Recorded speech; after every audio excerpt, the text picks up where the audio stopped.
नमस्कार दोस्तों, मैं विशाल आपका बहुत बहुत स्वागत करता हूं। दोस्तों, हम पढ़ रहे थे पॉलिटी और पॉलिटी में दोस्तों हमने कवर कर लिया था राज्यसभा और लोकसभा। दोस्तों, अगर आप हमारा पिछला वीडियो नहीं देखे हो तो उसे देख लीजिएगा। और आज हम पढ़ेंगे दोस्तों लोकसभा अध्यक्ष के बारे में, जो लोकसभा का चेयरमैन होते हैं उनके बारे में आज हम पढ़ेंगे। तो चलिए दोस्तों, बिना समय गंवाए हम अपना सेशन स्टार्ट करते हैं। तो बात आती है, पहले हम थोड़ा इतिहास के बारे में जान लेते हैं कि लोकसभा का अध्यक्ष का पद कहाँ से आया, कैसे हुआ, जो भी चीज़ें हैं। ठीक है दोस्तों, तो चलिए बात कर लेते हैं। तो लोकसभा का अध्यक्ष उपाध्यक्ष को पहले अध्यक्ष उपाध्यक्ष नहीं कहा जाता था। इसका पहले जो पद आया था वो भारत शासन अधिनियम 1919 के तहत इसका पद आया था। ठीक है, 19 के तहत इसका क्या किया गया, सृजन किया गया। 1900 इसका लागू कब हुआ, तो 1921 में इसे लागू कर दिया गया। ठीक है, कि एक क्या होगा, अध्यक्ष होगा और क्या होगा, उपाध्यक्ष होगा। ठीक है दोस्तों, लागू होने के बाद बात आती है कि इसे अध्यक्ष उपाध्यक्ष नहीं कहा गया, बल्कि इसे क्या कहा गया, प्रेसिडेंट और डिप्टी प्रेसिडेंट कहा गया। क्या क्या है दोस्तों, प्रेसिडेंट और डिप्टी प्रेसिडेंट कहा गया। ठीक है, लेकिन बात आती है कि 1921 से पहले जो ये पद होता था, पीठासीन होते थे, वो कौन होता था, तो गवर्नर जनरल हुआ करते थे। किसके, तो उस समय केंद्रीय विधान परिषद कहा जाता था। क्या कहा दोस्तों, केंद्रीय विधान परिषद कहा जाता है। और उनके जो पीठासीन अधिकारी होते थे, जो बैठते थे, स्पीकर जिसे कहते हैं, वो कौन होता था, गवर्नर जनरल होते थे। ठीक है दोस्तों, इतनी बात क्लियर हो गई। 1947 के बाद प्रेसिडेंट और डिप्टी प्रेसिडेंट को कहा जाने लगा अध्यक्ष व उपाध्यक्ष। ठीक है, लेकिन 1947 से पहले इसी नाम से चलता आ रहा था। प्रेसिडेंट और जो उपाध्यक्ष होते थे उनको डिप्टी प्रेसिडेंट कहा जाता था। ठीक है दोस्तों, चलिए बात करते हैं। अब बात करते हैं कि वर्तमान में क्या स्थिति है, वर्तमान की। ये थोड़ा सा बैकग्राउंड था, तो बात कर लेते हैं कि जो प्रथम जो लोकसभा अध्यक्ष मतलब केंद्रीय विधान परिषद था, तो उस समय जो प्रेसिडेंट और डिप्टी प्रेसिडेंट बने थे, तो पहले प्रथम जो हुआ था, कौन थे अध्यक्ष, लोकसभा के अध्यक्ष, तो वो थे फ्रेडरिक वाइट थे। ठीक है दोस्तों, फ्रेडरिक वाइट जो थे वो उसके लोकसभा के मतलब कि केंद्रीय विधान परिषद क्या थे, अध्यक्ष थे। अध्यक्ष का मतलब कि प्रेसिडेंट थे। ठीक है, पहले तो 1947 से पहले इसे प्रेसिडेंट ही कहा जाता था, लेकिन 1947 के बाद इसे प्रेसिडेंट और वाइस प्रेसिडेंट कहा जाने लगा। इतनी बात क्लियर हो गई। चलिए अब बात कर लेते वर्तमान की। तो संसद के 2 सदन हैं दोस्तों, लोकसभा और राज्यसभा, ये पढ़ चुके हैं। लेकिन राज्यसभा का अध्यक्ष कौन होगा, लोकसभा का अध्यक्ष होगा। दो हाउस होते हैं, तो उनका कोई अध्यक्ष होना चाहिए, चेयरमैन जो मुख्य हो। तो उनके लिए वर्ड यूज़ किया गया था लोकसभा अध्यक्ष।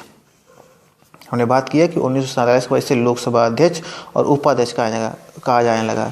लोकसभा में लोकसभा अध्यक्ष होते हैं दोस्तों, और राज्यसभा में कौन होता है, राज्यसभा का अध्यक्ष, मतलब कि इसको सभापति कहा जाता है, और उपाध्यक्ष को क्या कहा जाएगा, उपसभापति कहा जाएगा। जो लोकसभा अध्यक्ष की जो बात है वो संविधान के अनुच्छेद 93 में इसका उल्लेख किया गया है, जबकि राज्यसभा के लिए जो अध्यक्ष या सभापति का पद है उसके लिए अनुच्छेद 89 में उल्लेख किया गया है। ठीक है, अनुच्छेद 89 में।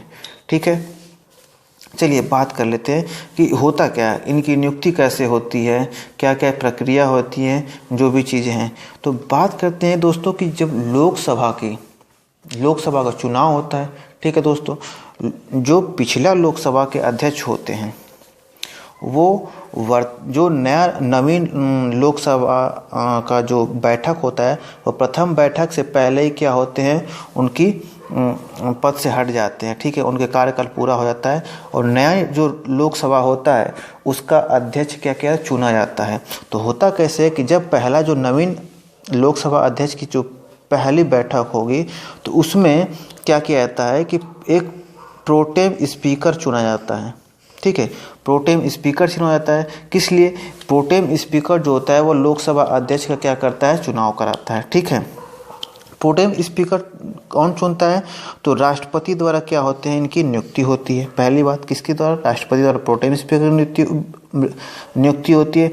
नियुक्ति किस आधार पे होती है? तो लोकसभा का ये ध्यान रखा जाता है कि लोकसभा का जो वरिष्ठतम सदस्य होता है, वरिष्ठ व्यक्ति होता है, उसको क्या बनाया जाता है? प्रोटेम स्पीकर बनाया जाता है, ठीक है दोस्तों। लोकसभा के प्रथम दिन के प्रथम बैठक के लिए सदस्यों में से ही इनकी चुनाव की जाती है। तो प्रोटेम स्पीकर का जो मेन बात है वह वरिष्ठ व्यक्ति होता है, ठीक है दोस्तों। वो क्या होता है? राष्ट्रपति के द्वारा नियुक्त होता है, ठीक। और उसके द्वारा क्या होता है? लोकसभा का क्या उनको बैठा कर लोकसभा के अध्यक्ष की चुनाव किया जाता है, ठीक है। तो चलिए बात करते हैं कि चुनाव कैसे होता है इनकी। तो लोकसभा अध्यक्ष का जो होता है वह इनको चुना जाता है, उन्हीं सदस्यों में से राष्ट्रपति द्वारा क्या होता है? नियुक्त होते हैं लोकसभा के अध्यक्ष, ठीक है। पहले जो 10वीं जो लोकसभा हुआ था उसमें ये था कि जो लोकसभा अध्यक्ष का पद और उपाध्यक्ष का पद जो होगा वह सत्ता दल के नेता के द्वारा होगा, मतलब जिसकी सत्ता होगी उसी में से क्या होगा? अध्यक्ष और उपाध्यक्ष को चुना जाएगा। लेकिन 11वें लोकसभा के द्वारा ये नियम चेंज कर दिया गया और ये कहा गया कि जो अध्यक्ष होगा वह सत्ता दल का होगा और जो उपाध्यक्ष होगा वह विपक्ष का होगा, ठीक है दोस्तों। इतनी बात क्लियर हो गई। चलिए आगे बढ़ते हैं कि लोकसभा का कार्यकाल कितना होता है। तो अध्यक्ष का कार्यकाल 5 वर्ष होता है। जब तक लोकसभा रहेगी तब तक उनका कार्यकाल रहता है, ठीक है दोस्तों। नवीन जब लोकसभा बन जाती है और उसका जब बैठक होता है तो उससे एक दिन पहले क्या होते हैं? इनकी रिटायर हो जाते हैं, ठीक है। तो लोकसभा का अध्यक्ष जो होता है दोस्तों वह अपने पद की, मतलब कि लोकसभा अध्यक्ष अपने पद की शपथ नहीं लेता, वह पार्टी का ही सदस्य रहता है, ठीक है दोस्तों। तो यह बात है कि 5 वर्ष होता है, लेकिन लोकसभा के भंग हो जाने पर नवीन लोकसभा के गठन के प्रथम बैठक के एक दिन पहले तक रहता है। बात हमने किया कि जो नवीन बैठक होगी लोकसभा के उससे एक दिन पहले तक क्या होता है? उनका कार्यकाल होता है। इसके बाद प्रोटेम स्पीकर चुना जाता है। प्रोटेम स्पीकर क्या करते हैं? लोकसभा के अध्यक्ष को चुनते हैं और उनके द्वारा लोकसभा अध्यक्ष के जो नवीन चुने जाएंगे उनके द्वारा उपाध्यक्ष का क्या होता है? चुनाव होता है, ठीक है दोस्तों। तो वर्तमान में हम उपाध्यक्ष में पढ़ेंगे, लेकिन वर्तमान में आपको बता दें कि वर्तमान में उपाध्यक्ष की सीट क्या है? खाली है यहाँ पे लोकसभा में, ठीक है दोस्तों। चलिए आगे बात करते हैं कि अध्यक्ष का पद हटना। अध्यक्ष क्या 5 साल से पहले भी अध्यक्ष हट सकते हैं? तो हाँ, जरूर हट सकते हैं। अगर पहली बात कि अगर वो लोकसभा अध्यक्ष खुद अपना त्याग पत्र दें, और वो त्याग पत्र किस रूप में दे? तो अपना लोकसभा अध्यक्ष जो त्याग पत्र देते हैं दोस्तों वह देते हैं किसको? उपाध्यक्ष को देते हैं। किसको देते हैं दोस्तों? उपाध्यक्ष को देते हैं। लिखित रूप में वो त्याग पत्र देंगे जिसमें हस्ताक्षर उनका होगा, पहली बात। दूसरी कंडीशन ये है कि यदि जो उपस्थित जो सदस्य हैं वो क्या करें? बहुमत से प्रस्ताव पारित कर दें, ठीक है। जो उपस्थित सदस्य हैं वो बहुमत से प्रस्ताव पारित कर दें। इसके लिए एक कंडीशन है कि जो प्रस्ताव पारित होगा उससे 14 दिन पहले उन्हें लिखित सूचना देनी होती है लोकसभा अध्यक्ष को कि साहब ऐसी ऐसी बात है, आपको हटना होगा, ठीक है।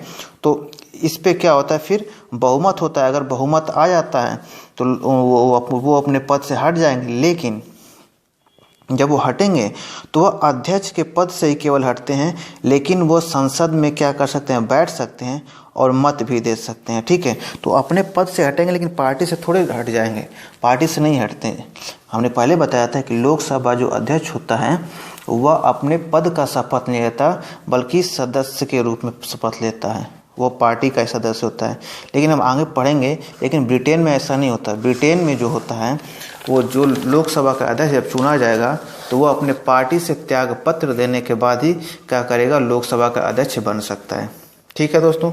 चलिए आगे चलते हैं कि हम यहाँ पे बात हो रही कि लोकसभा का अध्यक्ष जो होता है वह अपने पद का शपथ नहीं लेता। हमने बताया कि लोकसभा का अध्यक्ष अपने पद का शपथ नहीं लेता, वह अपने पार्टी का ही सदस्य होता है, ठीक है। ठीक है।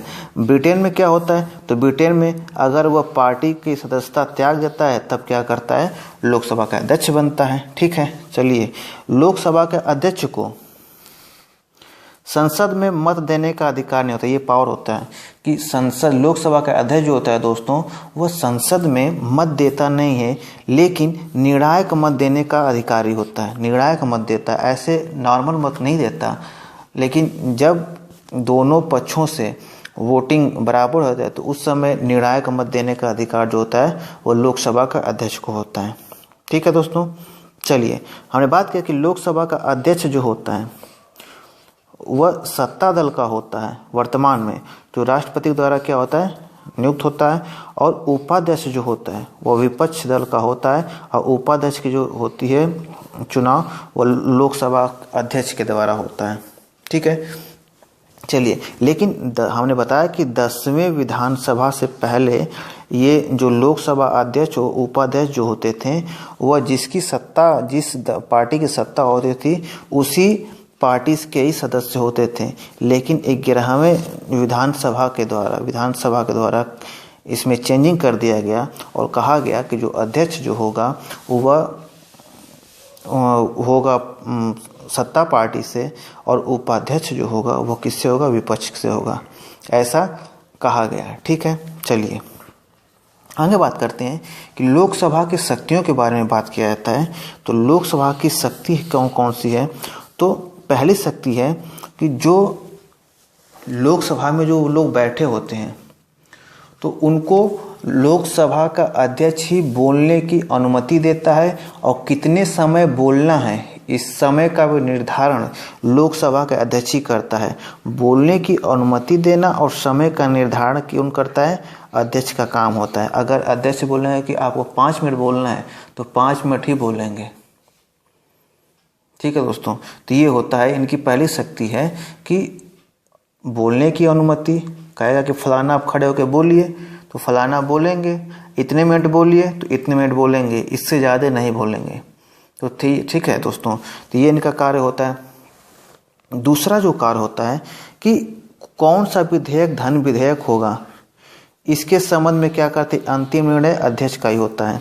अगर कोई विधेयक सरकार क्या करती है, लाती है, तो पहले देखते हैं कि ये धन विधेयक होगा कि नहीं। तो धन विधेयक, कौन सा विधेयक धन विधेयक होगा, इसका निर्णय भी लोकसभा अध्यक्ष ही करते हैं। ठीक है दोस्तों, संयुक्त बैठक बुलाते हैं और उसकी अध्यक्षता भी करते हैं। अब बात आती है कि संयुक्त बैठक क्या होता है दोस्तों। तो संयुक्त बैठक उसे कहते हैं कि मान लीजिए कि जब लोकसभा और राज्यसभा दोनों में किसी बात को लेकर मतभेद हो गया। ठीक है, लोकसभा अपने पे अड़ा है, राज्यसभा अपने पे अड़ा है, बहस हो रही है, कोई निर्णय नहीं निकल रहा है। तो लोकसभा का अध्यक्ष क्या करेगा, राष्ट्रपति जी के पास जाएगा कि सुनिए साहब जी, ऐसी बात है कि दोनों पक्षों में मतभेद हो गया, चल के उसका निपटारा करिए। तो राष्ट्रपति साहब भी क्या करेंगे, दोनों पक्षों को बुलाएंगे कि ये लोकसभा और ये राज्यसभा, चलिए आके बैठिए। और बैठने के बाद इसकी अध्यक्षता किसको सौंपेंगे, तो लोकसभा के अध्यक्ष को सौंपेंगे, जो जाके बुलाएगा।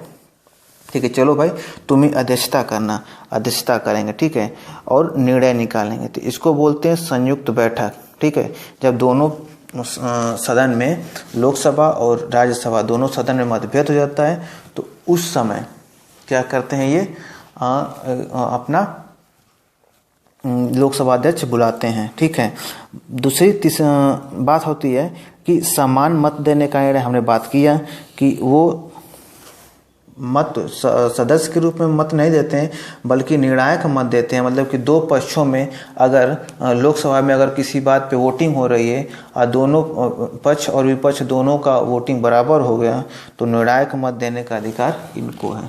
ठीक है दोस्तों, और दल बदल नियम का पालन करवाना। दल बदल नियम का पालन करवाना, दल बदल नियम हम पढ़ेंगे दोस्तों, आगे चल के भी पढ़ेंगे। बस इतना जान जाइए कि दल बदल होता क्या है कि अगर कोई सदस्य अपने पार्टी को चेंज करता है दूसरे पार्टी में तो उसको दल बदल कहते हैं। जो इसमें नियम है उसी का क्या करते हैं, वो पालन कराते हैं। ठीक है, तो ये सारी चीज़ें क्या करते हैं, लोकसभा अध्यक्ष का काम होता है। चलिए आगे बात कर लेते हैं, कुछ फैक्चुअल बात कर लेते हैं कि हमने बात किया कि जो प्रथम जो लोकसभा का बैठक हुआ था उसमें प्रेसिडेंट कौन था, तो कौन सा प्रेसिडेंट, तो हमने बात किया था कि फेडरिक वाइट कौन थे, फेडरिक वाइट्स थे, ठीक है, कौन थे, फेडरिक वाइट्स है। लेकिन स्वतंत्र भारत का बात आती है, स्वतंत्र भारत का प्रथम लोकसभा अध्यक्ष कौन था, तो कौन थे, तो वो थे गणेश वासुदेव मावलंकर। कौन थे दोस्तों, गणेश वासुदेव मावलंकर थे, ठीक है। इनका कार्यकाल कब तक, 1952 से 1956 तक। लेकिन इनकी एक साल पहले ही जब कार्यकाल समाप्त होने वाला था तो एक साल पहले इनका क्या हो गया, निधन हो गया। और इसके बाद इनका निधन के बाद दूसरा अध्यक्ष बनाया गया। वो कौन थे, तो M.A. अयंगर जी थे। कौन थे, M.A. अयंगर जी थे। और चल के अगले भी लोकसभा में यही क्या करें, दोबारा अध्यक्ष के रूप में नियुक्त हुए हैं, ठीक है दोस्तों।